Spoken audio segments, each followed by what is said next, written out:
Hello, everybody. Welcome to the Fashion Brain Podcast. I'm Jane Hamill, and today you are going to learn some shizzle. I have a special guest today, and I'm so excited to be here with you. Nicole from Startup Fashion. Nicole, how are you? I'm great, Jane. How are you? I'm good. Thanks so much for taking time to do this. I know you're super busy, and I know you also love to support designers, so thanks, dude, really. Yeah, thanks for having me.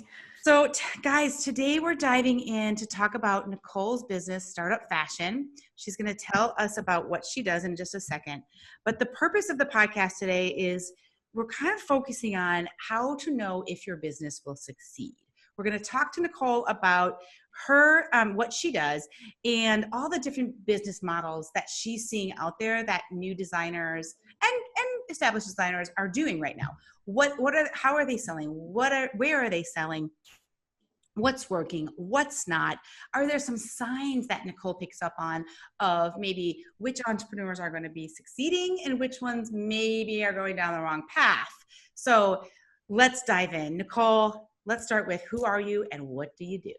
Sure. Hi, everyone. My name is Nicole Giordano. I'm the founder of Startup Fashion, and we are a community, an online community, and a support system for independent and emerging brands. So we help you as you're working to start, build, and grow your business. We do that through our community, which is a membership-based platform where designers become members and you are immediately given access to a library of resources, templates, workbooks, checklists, videos.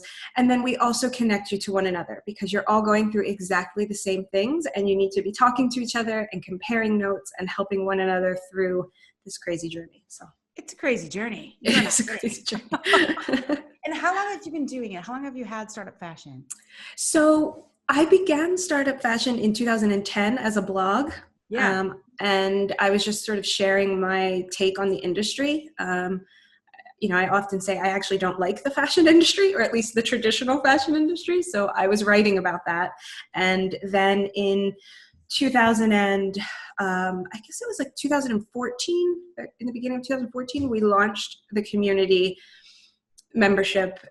It was very new. We didn't really know what we were doing. We put it out there and we were listening to what designers wanted more and more and evolving the community. So now we're headed into 2018. It's something I'm really proud of. It's full of so much helpful information and guidance and like real step-by-step stuff, like not like vague, oh, this is what you need to do. No, this is how you can do it, that kind of stuff. Now we're at around 500 members. We open up twice a year for 1 week, and then we're closed the rest of the year. It's great. I'm really proud of it and excited, and I love getting to know all of the members. I bet. That's so fun. Mm-hmm. All right. So things have changed a lot. I mean, every year things like the internet happened and then there's this and then, oh my God, there's so many different ways to make a business. And I think you and I are really on the same page about the living by the fashion calendar and doing, traditional wholesale trade shows as your business model is pretty broken and not any time soon is something I would be doing again. Although I do see a, value in selling wholesale and selling to retailers and doing shows. I don't feel like it should be your only thing, right? Sure. Of course, when I started my line, that was the only option. That's all you had. And then I opened up a store so I could have my own outlet, but still it's really different now. Mm-hmm. Tell me about what some of your members are doing that you find fascinating and it's working. Like what's going on? I'd like to get the pulse of what's happening right now with your people. Yeah. So, okay. First thing that comes to mind when you ask me that is just to play off of what you were just saying, I'm seeing brands really understanding that, yes, they need to be online and offline, but that is not necessarily, okay, I have my website and I'm selling, and then I'm selling to a bunch of wholesale accounts as well. Like that, we've moved past that. I think for a long time that was conversation, like, yes, sell on your website, but don't forget about your wholesale. And now what I'm seeing, what I'm seeing these designers do is think about how they can be offline in other ways beyond just wholesale and making it really work. So we all know about things like trunk shows and pop-up shops and participating in markets and things like that. But what I'm seeing is that designers are taking this more seriously, and they're putting actual like plans around that. Not just like, oh, I'm going to every now and then participate in a market or something like that. They're like creating, okay, what is the next year going to look like? How am I going to use these events to complement what I'm doing online? How am I going to make myself present offline without being at the mercy of buyers? Like they're not sitting around and waiting for buyers to pay attention. If they come up with some wholesale accounts, great. But it used to be like, oh, nobody's answering my emails. Buyers aren't paying attention. Well, if that's the case, then they're like, okay, whatever, then I'm going to find ways. And the ones who are making that a priority, I'm seeing are starting to get that traction. It's starting to actually work. I mean, look at Elizabeth Suzanne. Do you know that brand? Only to hear the name. I don't think I know much about it. So pretty sure she's out of Nashville. One of these cities that's like really starting to come up in the fashion world. Nashville, Houston. Nashville. Holy yes. crapper. Yeah. Uh-huh. Let's go, people. Come on. Yeah. We're behind here. So she has now, like, her brand makes, it's in millions in revenue. I don't know what the profits are, but she started by making a plan and doing shows, markets, and that's how she started. And she learned so much that way. And I think that often designers feel like it has like a connotation of like, oh, I don't want to do a market. But it's been amazing to see and her pieces retail in the 2s, probably some in the 3s, maybe a top in the 150 range. Mm-hmm. So it's not, this like handmade feeling. Yeah.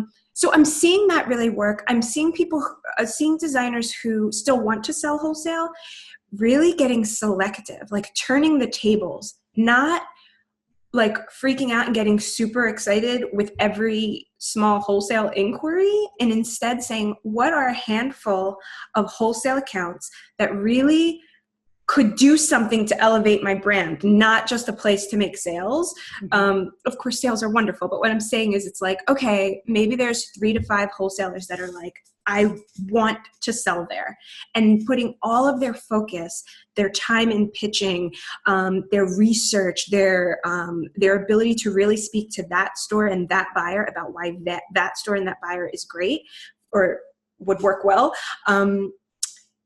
putting all their energy into that.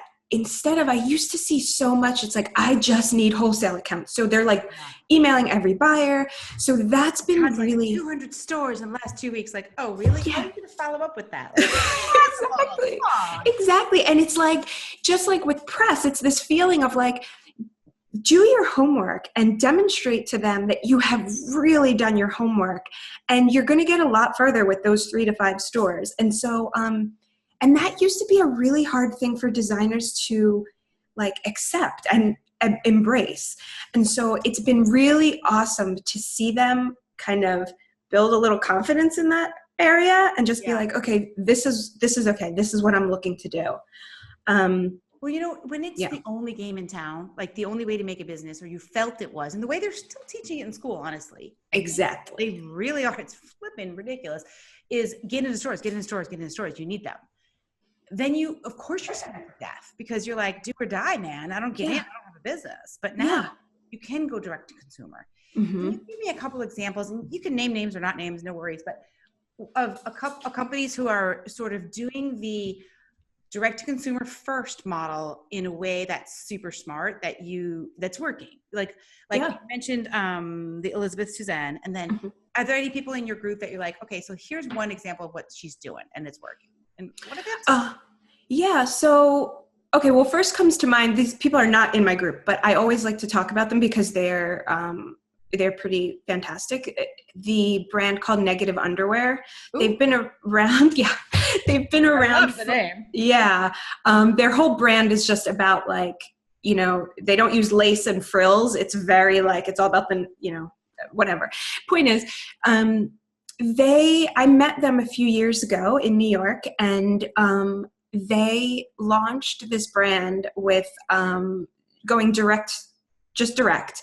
And they also, which is another point that I want to bring up, something they did was they started with a signature product, which I am seeing like as being so wonderful, right? Like, and I feel like I've been preaching this for a while, and I know you have too, Jane. Blue in the face. Like, no, Yes. just do underwear. No, just do 3 styles. Yeah. Yes.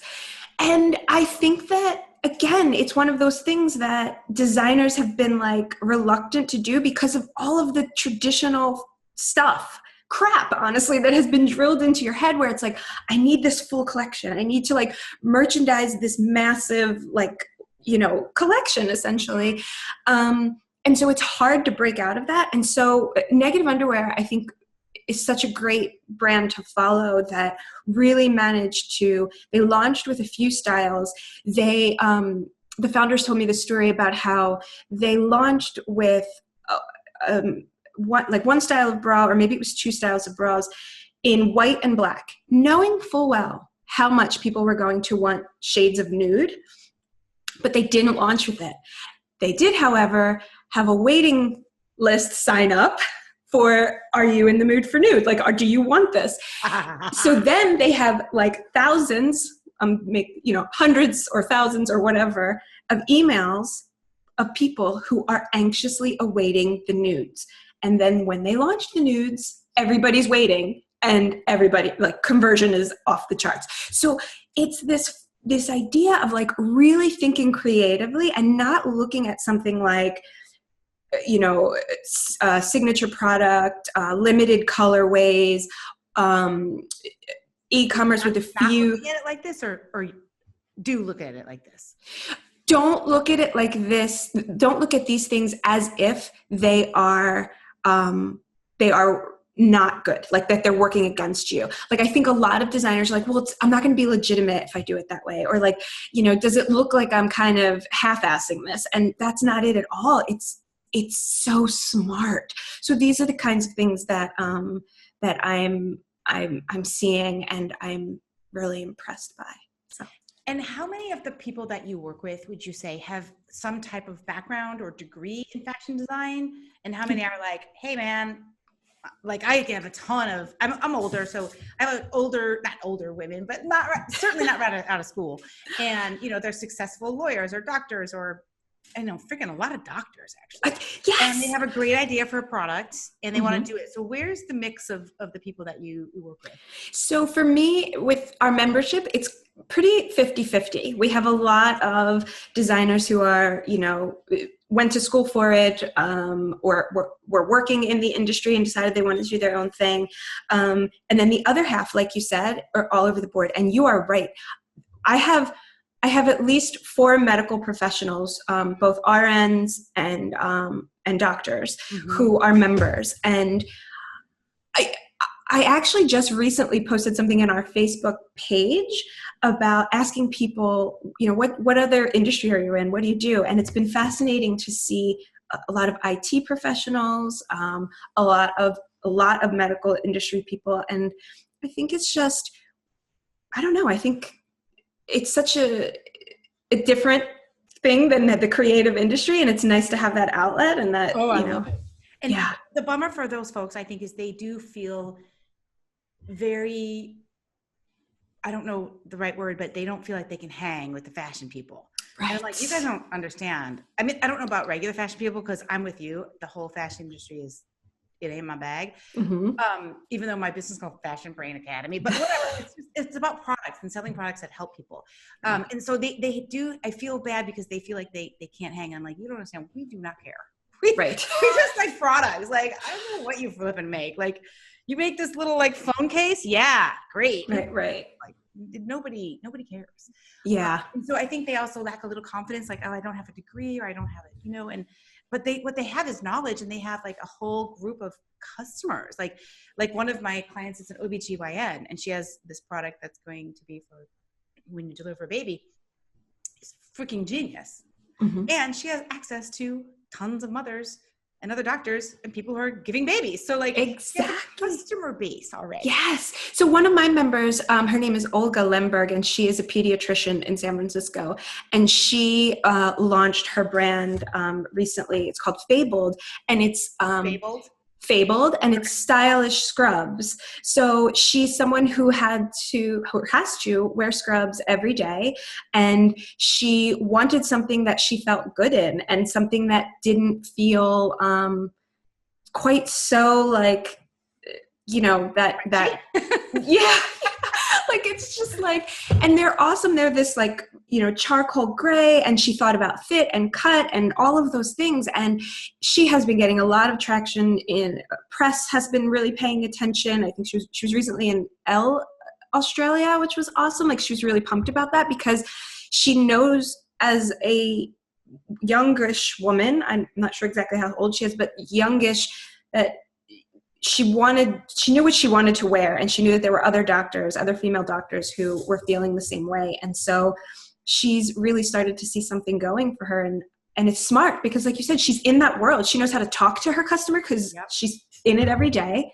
So that's really important. So I guess one message so far I would say is, if you're starting and you ain't got no background, be happy, be celebrating. And then if you do have a background, let's see if Nicole and I can sort of beat it out of you a little bit. Exactly. The worst possible thing I can get is someone who's been to like an art school fashion program, because I really have to help them shake that off.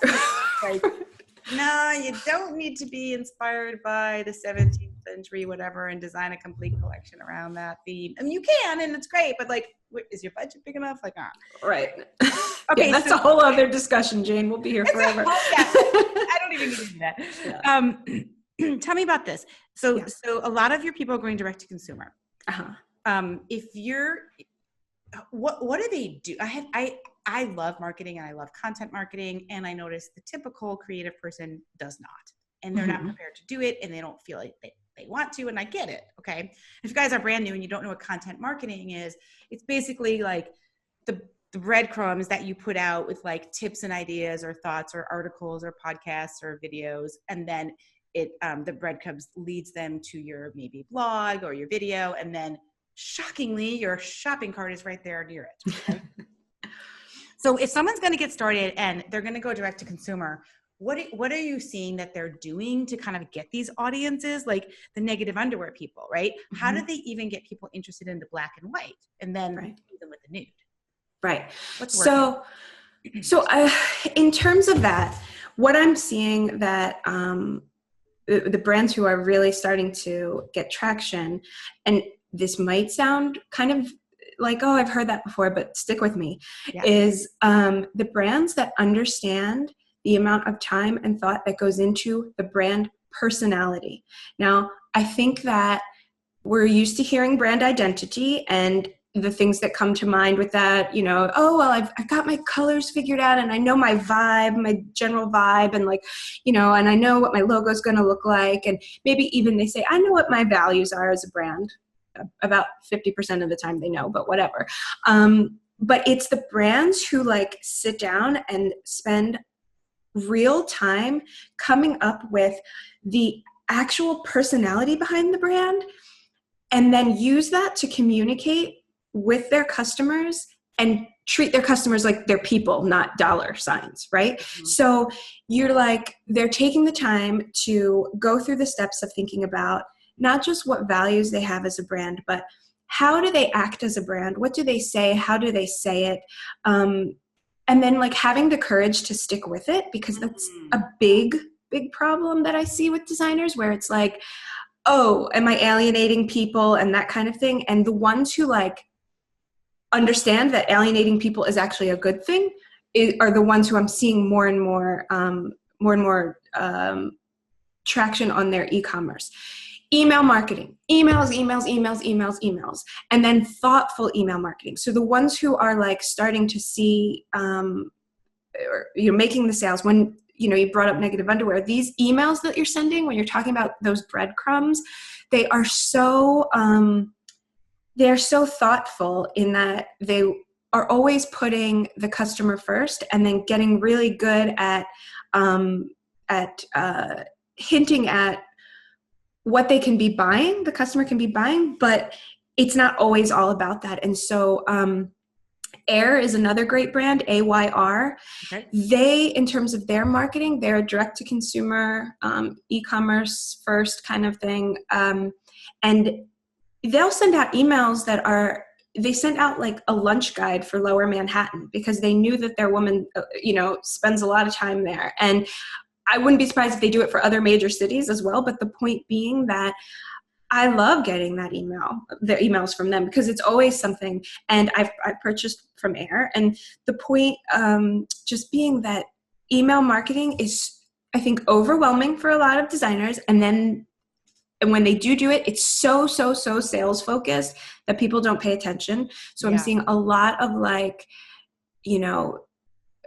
love notes sort of emails, like it's talking to them.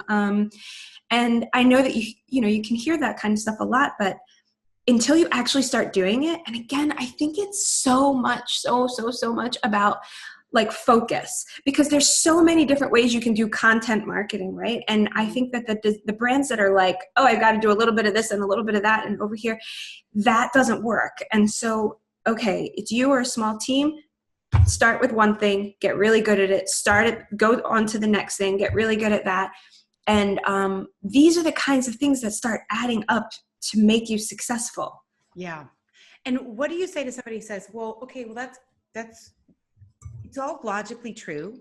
And yet here I am saying, I don't know what the hell to say to anybody. Like, so for instance, these companies, they spend time getting their brand personality. So then that means it's not natural for them. They had to actually work at it, right? Right. Okay. Mm-hmm. So that's the first step. They could sit down and you could be like, why are we different? Who even cares about why are they going to give us money? And I'm also hearing like, it's not about the product so much as it is about the person that's going to buy it. Right. Okay. Yeah, because it's like all full circle, right? So we started out this conversation talking about, well, they're not just doing direct to consumer, they're also spending time out at markets and, doing trunk shows, things like that. So they're getting to know their customer more. And the magic happens, the sales start happening when you as a brand have figured out how to have a personality so that you're just not just like one other brand selling handbags, because there are thousands and thousands of you. So you've created this personality. You stick to it, even when it feels like you might be alienating people. You figure out who your customer is regularly. You're constantly doing that, getting to know her better. And then you talk to her with that personality in a way that connects with her. And like she's a human. I think that that's such an important part. I never read emails that are, just so like obviously an email about selling something. I just think that, and I get it. It's not something that comes easy. And a lot of it has to do with like doing exercises. So, I mentioned we do a lot of workbooks in Startup Fashion. And the reason— I love me a workbook. Oh my gosh. Yeah. And the reason for that is because you start to you ask questions and you go through these questions that help your mind loosen up. So like one of the things in one of our workbooks is like, write a journal entry as your brand and go through your day and like what you experienced, what happened. So we prompt. So if you don't mind, I'll tell you like step by step what we do to prompt. So I happen to have something similar up. So like, we can share your screen too. Well, at least for the video people. Oh yeah. Either way, whatever's good. I actually don't know how to do that. So I'm just going to say, so one of the things with brand identity or brand personality, I say to the designers in the workbook, it's like, okay, pretend you're your brand. You're going to write in your journal. I want you to think about all the below points that I have listed here and write in your journal how you felt and in as much detail as you can with these points. So I say, okay, you woke up late. You received an email from an unhappy customer. You received an invitation to a black-tie dinner. You have dinner plans tonight with a friend. You get home early for dinner and you have a few hours to spare. You call someone to make plans for the weekend and you get into bed, but you don't go directly to sleep. And what your job then is to take those things and as your brand, write about that in detail. How did you feel when you got that black tie invitation? Were you like, hell no, I am not. Exactly. Or like, oh God, I do not want to be around a whole bunch of people. Glamour means nothing to me. I don't want to do that. Or were you like so stoked, right? Like you're so excited. Where did you go to dinner? What was like, was it some hole in the wall dive, or did you like make reservations 4 months ago for the latest hotspot? The point is, if you do exercises like this and think about these things and how you felt about these different occurrences, the picture of the personality of your brand starts to come together. Does this make sense? Or are you like, what the hell are you talking about? I'm getting it as far as, actually, I kind of want to do it. I'm like, I want to do it.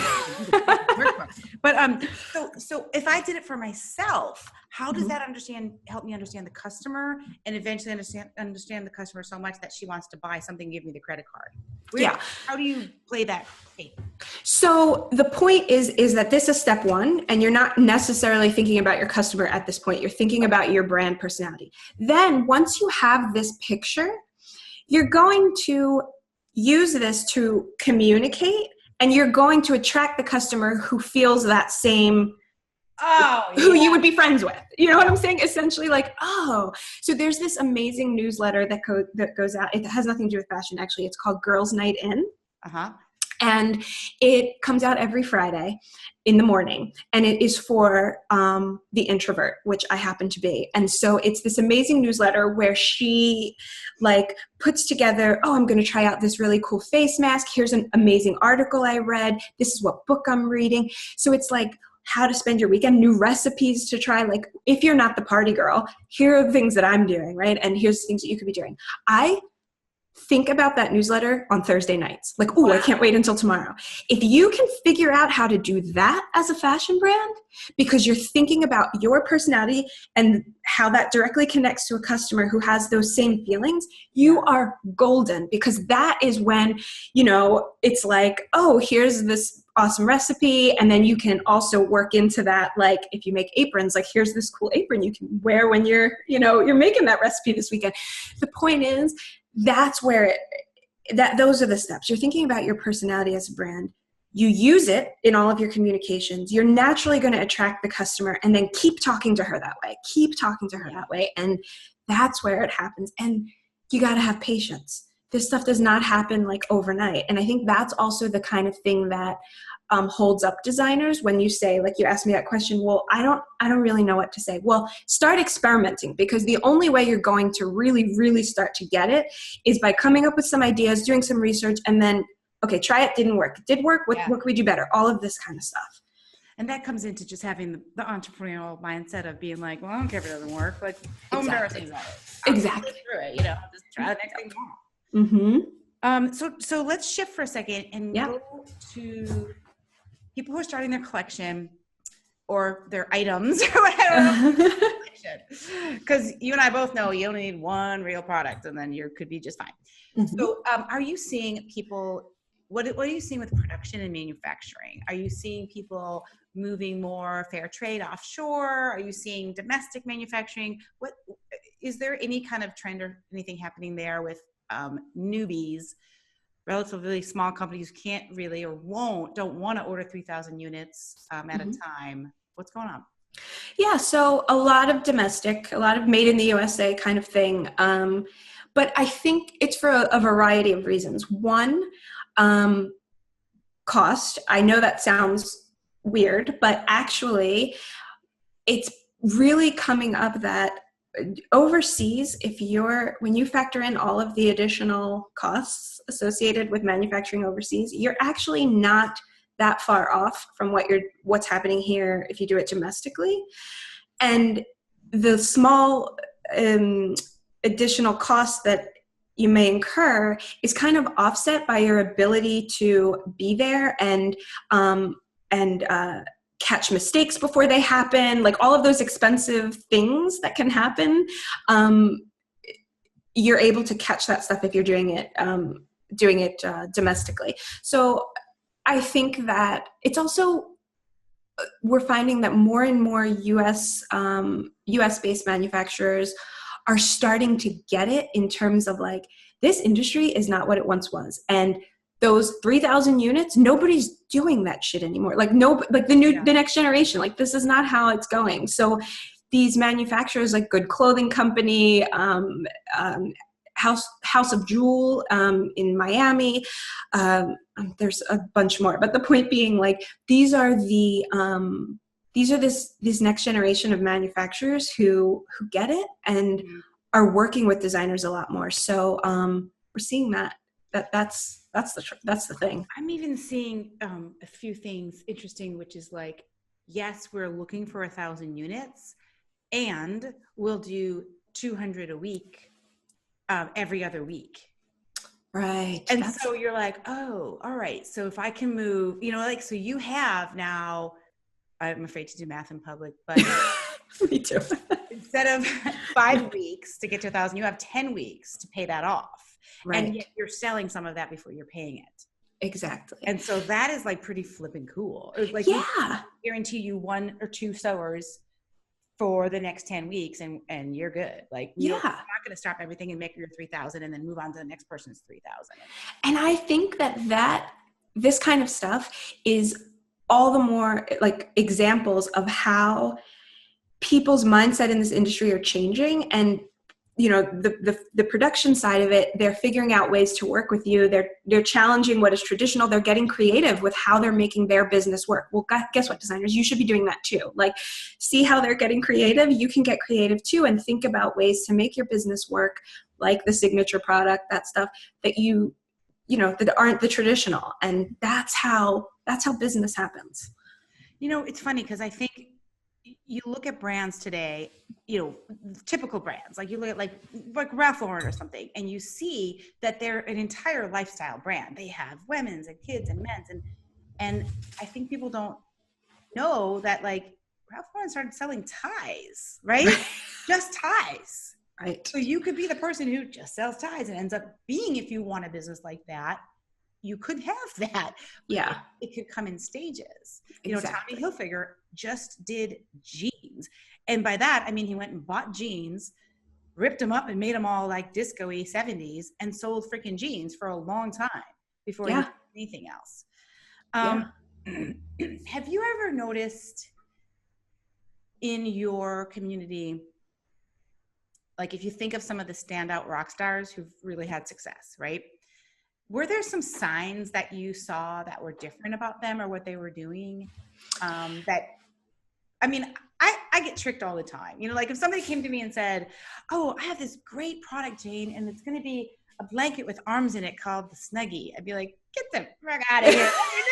Or those little thingies that you put in the Crocs. Like, be a great business? No, stupid. Like, I don't even comment on anyone's product anymore because I don't know shizzle. It's all about the market deciding if they want to give you money or not. And how do I know if little kids like those things in the Crocs or not? I'm not a little kid, Right. But so regardless of the product, when you look at the entrepreneur, like DNA of that person or whatever, do you ever see like every single person who sees has this, or I knew this person was going to succeed because of this?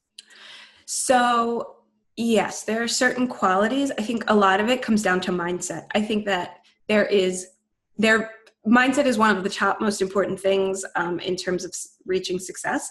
Mm-hmm. To get detailed on that, what I see when I see a designer doing these kinds of things, I know that they're on the way. One is the mindset. I'm going to take this. The mindset around patience. And I know that can be a really, ugly word to some people, but what I see often is a brand launching, getting themselves out there, and nothing's quite falling into place exactly as they plan, because it never does, and immediately letting that get inside their head, like, what am I doing? I'm not good enough for this. I wasted all my money. This was ridiculous. I should stop. If I see them really absorbing that and continuing to kind of wallow in that, it's a problem. And the brands that I see who have some sort of setback or where things didn't quite go as planned, when I see them saying, oh, this happened, but here's what I've decided to do, or here's what I've learned from it, or here's what I'm thinking now. What do you guys think? That is a quality that, I mean, you see in any successful person, to be honest. And so that is one thing that is really important. The other thing that I see is focus. And by that, I mean, like, one of the things we do in the community is we have this workbook that's like a monthly focus workbook. And you go through all these questions and you review everything that happened in your business last month, from the financial to the marketing to whatever. And you look at what worked, what didn't, why it worked and why it didn't, which is so important, because if you can figure out the why behind something, then you can use it and apply it to other parts of your business. Like, this worked really well for me. Why is that? Oh, wow, that's because I started saying something differently, or I changed a word, or whatever it is. How do I apply that to other areas of the business? So the ones that are like at the beginning or the end of any month, sitting down, going through and reviewing their business last month, and then making a plan. What's the one thing I'm going to focus on next month? What is the thing that I want to accomplish by the end of next month to make me feel like, yes? And then they use that to strip away all the crap that is going to come at them for the next month, every email, every new idea. And that just becomes written down in a notebook. But they use this workbook to say, okay, this was my goal. What am I doing? And if I'm feeling off track, okay, how do I get back on track? It sounds so simple, but it is so rarely done that the designers who are doing it are the ones. We have a thing where we share our wins every Wednesday in the community so we can like cheer each other on. They're the ones who are sharing those wins, and wins are big and small. Wins are, I just got a new wholesale account, and wins are, I finally got my QuickBooks figured out. Like, wins are, but the ones who get focused and use that to make decisions every day in their business are the ones that I see reaching success. And I would also like to say one other thing about success, which is that success is really relative. And I think that's something else that holds people up. Like, well, I'm supposed to be caring about this, or this is supposed to be what success looks like. And I have seen brands do amazing things around success. Not to say that they're not financially successful, but that they prioritize other things within their success. Do you know the brand Shayna Luther? Do you know Shayna? I don't think so. So she's one of our members. She's been in our community for a long time. She's a handbag line, and she's in Brooklyn. And it has been amazing to watch her brand and business grow. And she's always sharing Instagram stories and everything. And her picture of success, I can't speak to her numbers, although it looks like she's doing well. She has a studio in her home. She has a maybe 2-year-old, another one on the way that she's excited about. There's this like freedom that you can see in her life, and flexibility.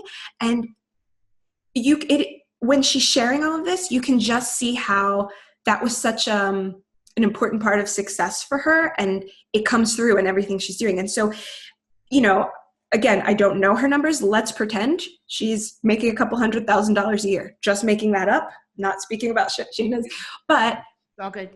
It might feel like that to her might be what she wants to make. And it's not necessarily like, oh, I'm trying to be the next Ralph Lauren. Like, if that's your goal, great, but it doesn't have to be. Yes. So like, what is it?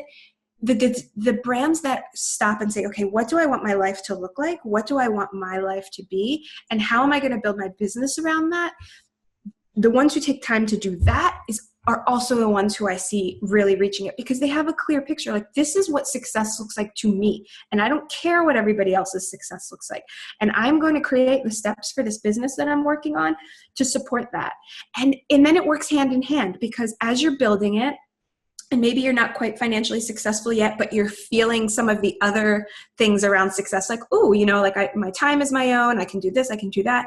That is the fuel that keeps you going. Like those little wins and those like hints of success in different ways until the money comes. Because if you're sitting just waiting for the money to come, it can be really frustrating, and your mindset can really like push you back because it's like, oh gosh, when will I make money? And it's only been like 2 months. It'll totally mess you up. Plus, if you're in manufacturing, it takes a long freaking time. Exactly. From idea to market, even if it's direct to consumer. You can't, exactly. like, if you're online a lot and you see a lot of info marketers and people saying 90 days till your first 100K, like, it's total.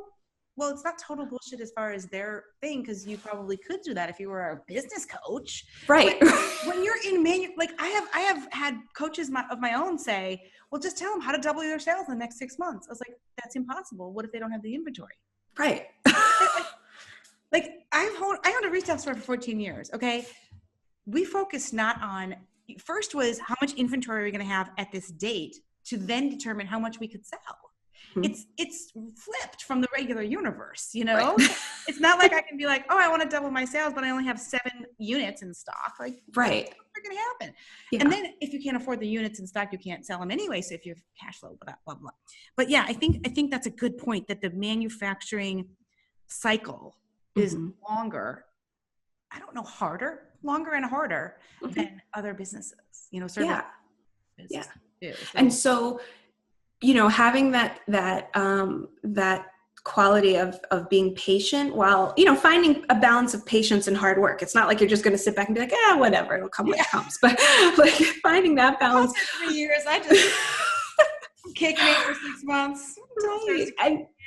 And then also remembering that you've got to be able to keep yourself afloat. So I'm a big proponent of, you do not need hundreds of thousands of dollars to get started in this industry, which is another like traditional mindset. Like, but you do need some money. And I know you talked to Shannon recently at Factory 45, and you know what she helps designers do is so brilliant, because it really, you're funding your first production so that you can get the ball rolling. But the point being, like, don't enter into this thinking, oh, well, I don't really have any money, but I'll figure it out. There are a finite number of ways. Okay, are you going to raise money through crowdfunding? Do you have savings you can use? Are you going to have another job that helps you fund it? Are you going to borrow it from friends and family? Don't talk about investors, because I can't even go there. But those other ones, it's like, okay, those are your options. Which is it? Because pick one and decide how you're going to do this, but don't enter into it and then be like, I don't have any money to support myself, so I don't have the time to wait for the business to actually make money, and now everything goes, right? So these are the kinds of things. Stressful when you have a date by which you need to fill your regular day job. Like, well, so I quit my job and I have 18 months to make that salary back. Oh, golly. I mean, that's okay. And some people, that fire is good for them, but for others, that's death. Like, that's like sleep at night. What's your favorite way for people to finance? Is it Kickstarter? Is it, like, I don't know, favorite, but what, if you were going to start over again today, what would you do? I am a big fan of the crowdfunding approach. I think because it's not just about the money that you're raising, which is of course a big part of it and great, but you are starting to talk about your marketing. You're getting the word out there early on. I mean, when I talk to Shannon, it's like, she says months, 3-6 months before you launch this campaign, you're thinking about it, you're planning for it, you're dropping hints about what you're doing. Like, you're really starting to get that buzz going. And so I think that is my favorite way, because if you just if you say borrow the money or something, it's like you've got this money and now it's like, okay, well, I need to like get going with this. And so you skip all of that, like, pre-launch buzz. Like, you can't launch to nobody. Like, you've got to be out there talking to people, get an email list going before you've got something to sell, so that when you do have something to sell, they're waiting and they're interested. And so I think that crowdfunding is a really beautiful way to do that. Also, I guess secondary to that, like, there is absolutely nothing wrong with having another job while you're trying to make this happen. And yes, that can be a lot in terms of time management. Nobody's, debating that, but that's what I did. Back when I had a fashion line, I was bartending. Hey, it worked for me. Then when I decided to launch Startup Fashion and we're trying to transition from a blog to an actual business, I was still working. I was consulting. I was doing consulting projects so that I could keep things going. And there's absolutely nothing wrong with that. And I think that also falls into mindset. I know a lot of my designers find it easier to say, that their day job is their side gig. They think of that as their side gig and their business as their main thing. Even if time-wise it's actually the other way around, doesn't matter. It's all in here. That's fascinating. I have a small, like a mini course. It's not a big course, called Build Your Following Before You're Even Ready to Sell Your Product. I used to have to shove that down people. Like I used to have to like sell it, like, okay, so here's why you want, here's what content. And now I find people being like, oh my God, I need that. Yes. Okay. Because I want customers from the first day. Like things are changing a little. And I don't know what you've seen as far as, just so you guys listening know what you're up against. I have students and clients who have one of them, she worked at Starbucks 20 hours a week for 5 years. She could have insurance before she could support herself with her business. 5 years of being a barista while she did her business. No complaints out of her. Another one sold her bedroom set. They're living there, she and her husband on the floor so they could get, I forget she wanted machinery or whatever. And she's like, well, I got $2,000 right there. Sold it all. Fine. Yep. Another one sold their house, moved in with her parents, with her husband and daughter and son, whatever, kid. Moved in with her parents for 1.5 years to save money. So like, if you're like, oh, but I need to buy those shoes, like good luck to y'all. Yeah, exactly. That's what the designers are doing. Okay. Right. Exactly. That's how bad they want it. All right. It took me, I think it was really 5 years in my business till I started, making personally more than $30,000 a year. So the first 5 years I was excited. I remember saying to my sister, going on a walk, I was like, yeah, I'm so excited because I'm turning 30 and I'm going to be making $30,000. And she's like, that's really not a lot of money. And granted, this is like 15, 20 years ago, whatever, but I was still like, well, no. And you know what? I hated her at that moment. I hated her guts. At the same time, let me tell you that next year I moved and I changed my business and I made a lot more because I was like, oh, it's not.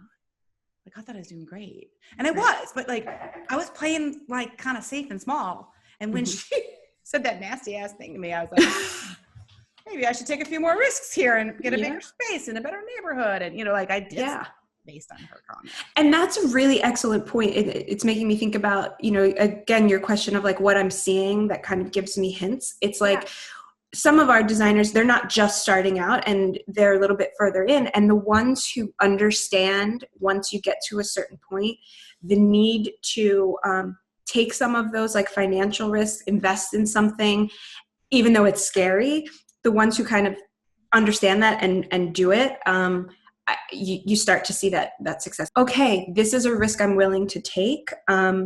Those things, the ones who are like, yep, I'm going to do it. And not to say to be irresponsible with your money, but understanding that you're going to get to a certain point in business. This happens with everyone, where you have to start taking those risks that scare you even more than the ones you were taking when you first started, because it's like, okay, if I really want to grow, this is what I got to do. And doing that makes a big difference. And so let me ask this last question. The people who decide to step away or close their business eventually, talk to me about that, because obviously we're not pretending that like 90% of the people that we work with as startups are going to succeed. It's like opening a restaurant. Like, come on, the odds are not great here, right? The ones who either don't succeed, like truthfully just don't get the sales, or decide it's not worth it to me anymore, I'm done. What do you see happening there? What's going on with that? And I'm not judging this at all. I mean, I had my business over 14 years and then I sold it. And it was a profitable business at that time, but I think I would have sold it no matter what. Like I was just kind of ready to do the next thing. So what do you see when people close their business? Why they close? What happens? Yeah, that's an interesting question, because it's a bit difficult for me, because when they close their business, then they often cancel their membership to start fashion because they're not a fashion business anymore. So I'm not as in contact with them as much, but I do have some conversations, and, I think a lot of it comes down to they ultimately went with what their gut was telling them. So the thing is, when you're going through a business and you're like trying to build it up, pretty much every single day, every entrepreneur says to themselves, like, is this, what the hell am I doing? Like, is this a good idea? Like, it's so true. But more people are suffering from, like, I keep having these doubts. Well, right. Yes, exactly. So I think the difference is that the ones who eventually decide that, you know, they're done, they've acknowledged that they've gone through those doubtful feelings, and something recently just feels different. Something has changed, like, meaning, you know what, this doesn't feel like can I do this? I don't know if I can do this. It feels more like, I just don't want to do this. I don't. And if you're saying that to yourself, then, and there's nothing wrong with that. I mean, you figured out that this is not for you, then awesome. You know, move on, figure out what it is you want to do with your life, because you got one life. At least that's what I believe. So do what you want to do. Well, one as a human. I mean, yeah. Right. Line next time I come back, I don't know, but like, I'm probably not going to be lucky enough to be here with the internet. Right. So I think that that's probably the biggest thing that I see, where it becomes clear that it's not like the doubt of whether they can do it. It's the feeling of whether they even want to do it. And if that's how you're starting to feel, then take some time. I'm a big fan of taking a step back. I think I just wrote a blog post about this a couple of weeks ago. Like, it's okay. I saw that. Yeah. Just like stop. I'll link that. Yeah. And assess things. Like, what is it you want? Are these goals, like, does this business still feel like it's supporting your personal goals for your life? And if the answer to that is no, then it's okay. It's okay. And, you know, I think so many people are scared of failure, and I just don't believe in that. Like, if it's not right for you, then it's just not right. And that's okay. And that doesn't make you silly or like you did something dumb, and you don't have to worry about telling people. You know, the fact that you tried to start a business at all means you've done something way scarier than most of the population will ever do. So you should be proud of that, whether it worked or not. Bam. And what does worked even mean? Exactly. There's this great quote. I just put it up in our marketing group from Brian Tracy. I think you'll love this, but it also makes me a little like, oh shit. You have to put in many, many, many tiny efforts that nobody sees or appreciates before you achieve anything worthwhile. Absolutely. Like, but I just want to do stuff and have it work, you know? Like, Right. Even with, you know, I don't know if you ever use Slack, guys. Slack is an app that you use. I use it with VIP clients and my team communication instead of emails, because email is the bane of my existence. And one of my clients this morning, before this episode, put in there, she goes, okay, so I want to send this email, because I spent a lot of time now tearing down people's emails and helping them rewrite them. So it's just like you were saying, so it's customer focused, not like me focused. And so we were doing that, and she's like, okay, but now I'm worried that if I send this is going to happen. And I was like, well, I don't know. And she's like, what do you mean you don't know? I was like, I don't know. It's like, you just have to try it. Exactly. And then if it doesn't work, you do the next thing. Like, right. Oh, you know that. And she's like, yeah, I know that. You're right. I was just getting nervous. She goes, I don't want to send an email and have a bunch of people unsubscribe. Well, you know what? Don't worry about it. Like, but it was so interesting. Like, I get the you probably get this all the time, but just tell me what to do. Right. Well, okay. I mean, I can. And if I were you, this is probably what I would do. And you could also bake this cake this other 3 ways. Right. That's fine too. Like, and what works for you might not work for the next person. So here's what I would do. But the most important part of what I'm telling you right now is do it, and then look at it and ask yourself, did it work? Did it not work? Why? All of that stuff. That's the thing. That's what I mean about this. Like, if you do that in your business every month, if you assess what you're doing and pay attention to what's working and why it's working and vice versa and all of that, that's when things start happening. And embracing that, like, that mindset of like, this is the journey. And that sounds so like woo woo and silly, but like, this is what it's all about. And if you let all of this stuff discourage you or make you frustrated or like make you totally freaked out, rather than looking at it like, hey, this is fun. Like, I'm figuring this shit out as I go. And if this is great, you know, like if you can grab that, then you'll get there. Yeah. Daughter of a therapist. My mom would always say, your body physiologically cannot tell the difference between excitement and fear. So fascinating. Yeah, like if they put the nodes on you or whatever, and you have the same physical reaction to, oh my God, I'm going on a date, and holy crap, I'm going on a date. Like, that's amazing. I you never may as well just reframe it as excitement, because part of all of that is excitement, even though it feels like, straight up terror sometimes. Jane, that's brilliant. I'm going to share that in my community, and I will credit you. His name is Robbie Hamill. Yeah. And like even this weekend, I was painting my room. Yeah, guys. I was painting it myself, and I don't know why I haven't actually painted anything myself since I realized since I was 32, and I realized my back is a little different. But anyway, I'm painting myself. My husband calls from the mountains top in Colorado. And he goes, how's it going? I was like, how are you doing, dear? He's skiing for the weekend and I'm painting. And he goes, okay, well, have fun. Enjoy the painting. And I was like, I got up and I was like, F you, man. And then I was like, wait a minute. Why not enjoy the painting? Like this, I'm not by myself. Right? I'm not cutting up anybody's food here. Like, right. I'm cranking tunes. Like, yeah, you can reframe it as, yes, painting actually is pretty freaking cool. Right. And you get you do get a result, as opposed to with your business, you don't get a result every day. Okay. This is definitely in two parts. So I do have a last question. Okay. Yeah. Could you, or would you be willing to walk us through what is your monthly, like, let's look back. What is the framework that you do on a monthly basis? Yeah. I'm going to open it up. Can I open it up? Yes. Oh my God. So I can just read through it. Sorry, guys. Just one second. This is the kind of thing that we all know we quote unquote should be doing. Yet we don't take time. We don't know how to do it, or I don't want to look at it sometimes. I just want to keep moving. Right. Yeah. That's why it's important. It's like I don't want to look at it. Like action is way more fun than reflection. Yes, I know. Okay, so the workbook starts out with looking at last month. So writing down what did you accomplish last month. Okay. And we go through this in a live session. I do a live session every month with our members, and we go through this workbook.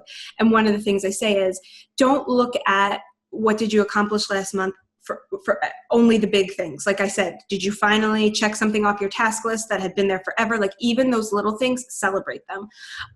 The next thing is, what are one or two things that worked well for you last month and why? And then one or two things that did not work or are still not working for you and why. That's good. Mm-hmm. What is something that is in your control that's keeping you from making progress? And what will you do to change it? And this is not an easy question to answer. And, nobody's saying you're going to run through this workbook in 5 minutes. Like, give yourself an hour to sit here and think about this. But there's so many things that we think are holding us back, but that we're actually in control of. And it could be because our mindset is wrong, because, we actually could hire someone to help us with it, whatever it is. Mm-hmm. What's something that you can control and that you can change? What are you going to do? So what is something in your control that you can change? Is that that's keeping you from making progress, and what will you do to change it? What's one lesson you learned this month, or what lesson that you were reminded of? That is really about, thinking about the things that that you learned, but it could simply be, often I find that it's like little life lessons that I find come in, that also apply to my business, but like reflecting on those and, how gratitude is so important and how a give and take mentality can really help your business skyrocket if you embrace it. Like things like that tend to be how myself and most of my designers answer that question. Then we review the money. We never review this on our call because it's, it's private, but what was your revenue goal? How much did your business actually make? Because as I know, Jane, you're a big revenue and profit, not the same thing. We say this to each other in my group. I'm like, nice. Pony up, man. Let's come on.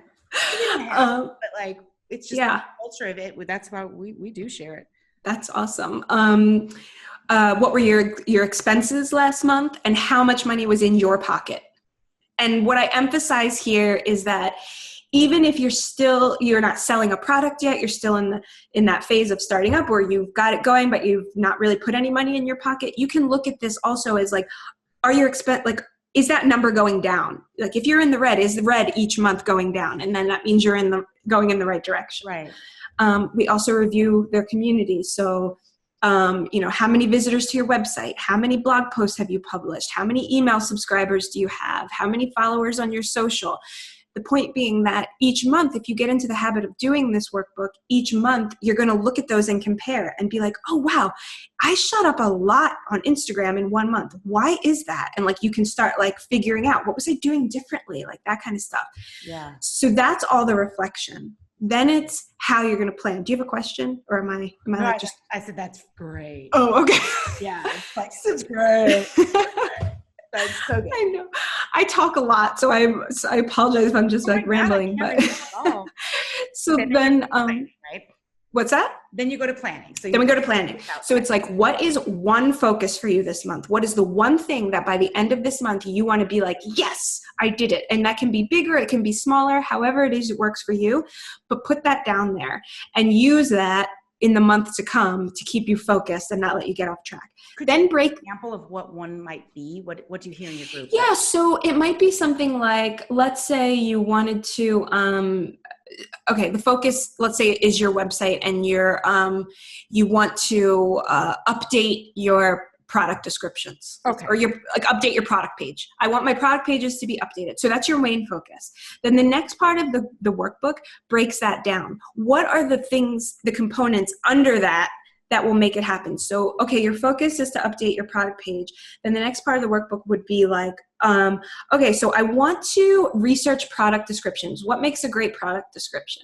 The next thing would be, I want to update my photos. So I'm going to book a photo shoot. The next thing might be, I want to add, you might also component to that page. Yeah. I'm just making stuff up, but break that down into smaller goals. And then the workbook goes even further and take those goals into individual tasks. So one of those goals was to book a photo shoot. Okay, do you already have a photographer? If not, you're going to post in the groups that you're in if anybody has a photographer that they love. You're going to put together a mood board of the style that you want. And so now it's you're taking this focus, you're breaking it down into bigger chunks, to smaller chunks, and then you're breaking it down into individual tasks. And that is what the workbook does. Yep.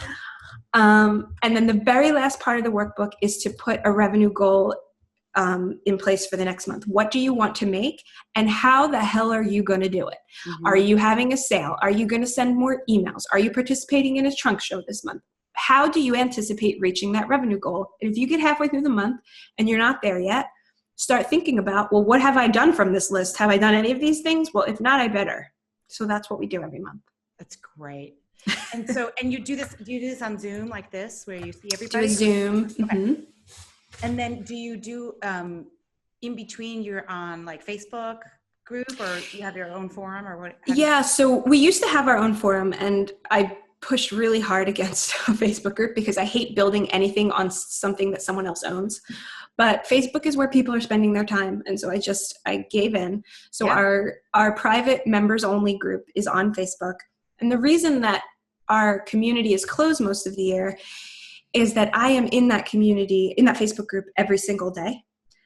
Not only giving my own feedback and my own opinions and my own, help on things, but also tagging other members so that it becomes a real community thing. So, Julia posts that she is struggling with XYZ. And I remember that last month, Katie was going through this exact same thing. So I tagged Katie, Katie, did you resolve this? How is that going? Yeah. And the only way I can do that is if I spend time in the group every day. So that's how we connect. And that's why we're closed most of the time. Because if I tried to be open and doing that every day, I'd implode. Yeah, because then what's your focus? Am I a new member, or am I serving the members I have? Exactly. We all have the same struggles of focusing. That's shizzle. Yeah. Nicole, your energy and passion is so evident. It is really lovely to see. Oh, thank you. It's great. So if somebody wants to find you, or find the group, or find your site, where should we send them? Go to startupfashion.com. They can connect from there and, check out the community membership and get on the wait list if they want to.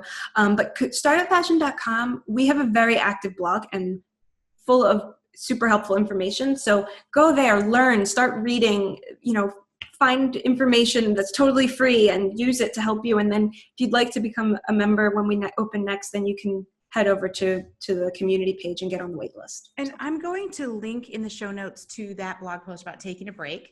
Okay. Is there, and I'm putting you on the spot here, so just if you don't think of it right now, you can always send it to me, but is there a particular post or section on your site if someone's brand new and they're like, I have an idea, I don't know what I'm doing yet, is there a super newbie place to send them?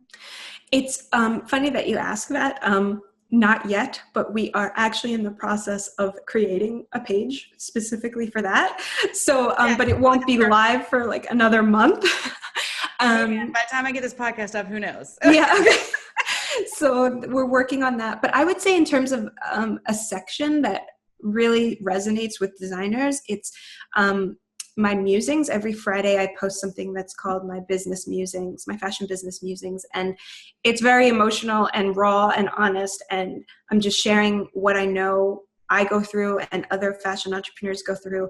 And I think that that's a good place to start, because you really, if you're just starting out, you really get a picture of like, hey, this is not going to be easy, but it's amazing, but it's not going to be easy. And like, that's a really good place to start getting that mindset going. What in life that is amazing is easy. Like, exactly. You just got back from a pretty extensive trip. I love your travel schedule. If you guys don't know Nicole, oh my God, you want her life. Okay. So you were in South Africa. Like, you had to plan, you had to get shots, like, that's just not easy. Right. You're on vacation, right? Right. I'm in a marriage for 18 years. That ain't easy. I'm raising kids. That ain't easy. Painting this room, not easy. Had to call a guy for the last 3 hours because I couldn't move my back. Oh my gosh. Right? Like, again, I'm so excited about my room. But but seriously, like, what worthwhile is easy? Yeah, nothing. Waking up isn't easy. It's part of it. You just gotta love it anyway, right? Right. Okay, thank you so much. And for those of you listening, thanks for your time and energy coming today. If you are not getting notifications about these podcasts and videos, head over to fashionbrainacademy.com. There's some another active blog there too for fashion startups and for established folks. And I focus a lot on marketing as well and getting sales online. And if you go to resources, there's a couple free resources there for you too. There's a fabric guide and there's a free startup mini course, things like that. So yeah, join all of us, okay? I'm gonna give you a big hug right through the screen, girl. And if you're listening on the podcast, just head over to fashionbrainacademy.com/Nicole. Okay, that's where I'm going to put this. fashionbrainacademy.com/Nicole. That's where we'll have the links, the notes, anything else we think of that we think will help you, we'll pop it up. All right. And can you send me your travel itinerary coming up? Because I'd like to follow along on your trip. Sure. I'll let you know. I know you think I'm kidding, right? But I'm not. All right. Take care, guys. Thanks a ton. And thanks, Nicole. Bye. Thanks. Thanks, Jane. Bye, guys.